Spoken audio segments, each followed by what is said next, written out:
যদি কালকে সারাদিন অসুস্থ না থাকতাম তাহলে বুঝতেই পারতাম না যে সুস্থতা আল্লাহর কত বড় একটা নিয়ামত।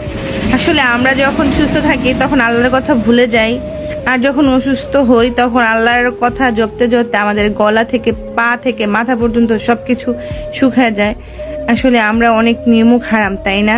আসলে আমরা না সুখে থাকলে আল্লাহর কথা ভুলে যাই, এই কথাটা অনেক সত্যি। আমি সারাদিন অনেক অসুস্থ ছিলাম, তো আল্লাহর রহমতে এখন সুস্থ। তো কালকে সারাদিন পেজে কোনো অ্যাক্টিভ ছিলাম না, সব আমার কথা ভুলেই গেছেন। পেজের অবস্থা খুব খারাপ, তার মানে বুঝতে পারলাম যে ফেসবুকে একদিন ফেসবুকে খাবার না দিলে ফেসবুক যেরকম সচল হয়ে যায়, ঠিক তেমন মানুষের যদি একদিন তারা খাবার দাবার ঠিক মতো না খায়, মানুষটাও সচল হয়ে যায়।